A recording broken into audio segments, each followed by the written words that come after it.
one of the interesting things to me, and I'd be interested in your point of view on this, is that nonviolent felon prohibition challenges have been entirely unsuccessful so far. When this was kind of something before Bruen that had been seeing some success. There was a federal case that where I think the Second Amendment Foundation had won a case involving nonviolent felons in Pennsylvania, I think it was, and you had for instance, Amy Coney Barrett, the Supreme Court Justice in Cantor. It was a dissent, so the plaintiff still lost, but it was her view that nonviolent felons shouldn't be prohibited for life from owning guns. So it's interesting to see in the wake of Bruen, which set this higher standard of review for gun laws, that this is sort of regressed a bit, at least early on.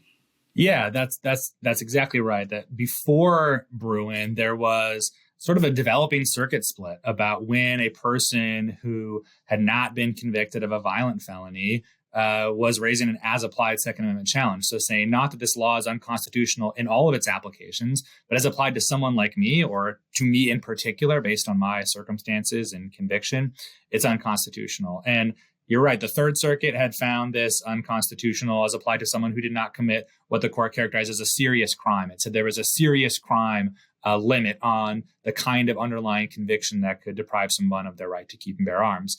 Other courts have said, no, it's actually there's a virtuous citizenry notion. And if they weren't, someone who's non-law abiding is not virtuous, and therefore the legislature can strip them of their Second Amendment rights.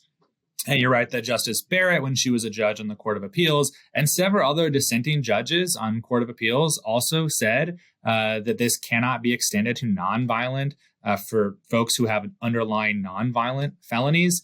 But none of those claims have been successful so far in the trial courts. So it's possible that there might be different rulings once these cases go up on appeal. But I found it at least surprising that, as you said, Bruen makes the standard harder, at least it seems to be harder for the government to meet than does normal means and scrutiny. And yet, even though some of these claims found success before, none of them are having success now. And this might be one area in which, as some courts are saying, it makes it easier for the government to sustain the constitutionality of a law, because I think we can imagine that there are situations in which somebody has a nonviolent conviction, and it would be really hard to justify on public safety grounds why taking their firearms away would benefit the public. So there's this law review article called "Why Can't Martha Stewart Have Guns?"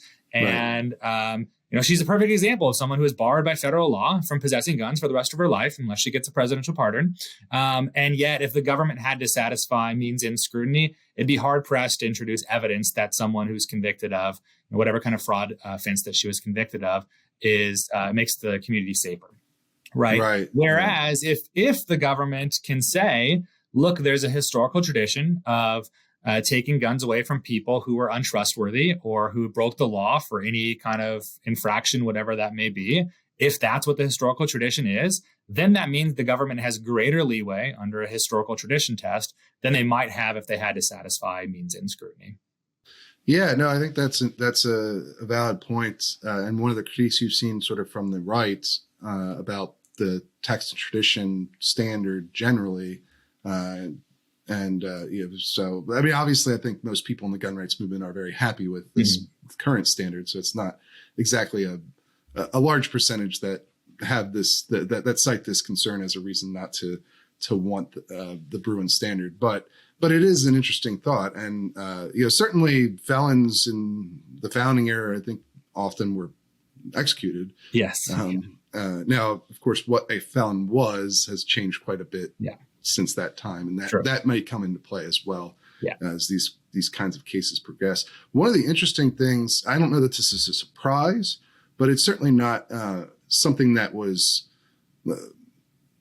a goal of the gun rights movement. I think the legal movement in the wake of Bruen are some of these rulings dealing with felony indictments and the sort of odd, the unique prohibition that surrounds them. There's a ban on like obtaining guns, but not on possessing them. Right. And that got blocked by a federal judge.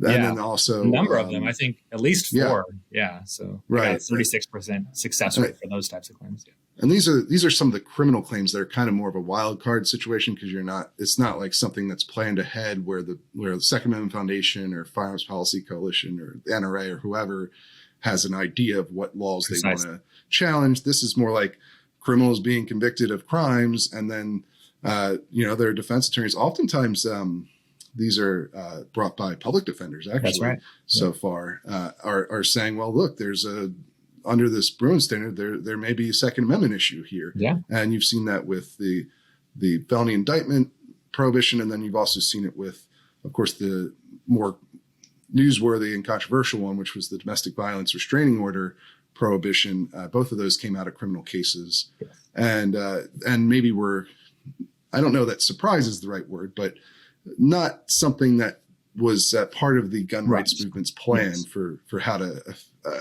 go after, how to pursue Second Amendment claims. So can you talk a little bit about that? Yeah, and I'll throw in one more, and it's the ban on firearms with an obliterated serial number, right? Another one that's kind of had success post-Bruen that I think you're right. I would say it was surprising to me how much success these types of claims have had post-Bruen, because, prior to Bruen, we would often say, even if the court goes to a historical tradition test, it seems very unlikely that a court is going to say that someone who has been found by a court to have committed domestic violence and be a threat to their intimate partner is going to be allowed to possess guns. That was kind of, I think a lot of us thought that seems unlikely to happen even with a historical tradition test. And yet we've seen multiple courts say that's just the case.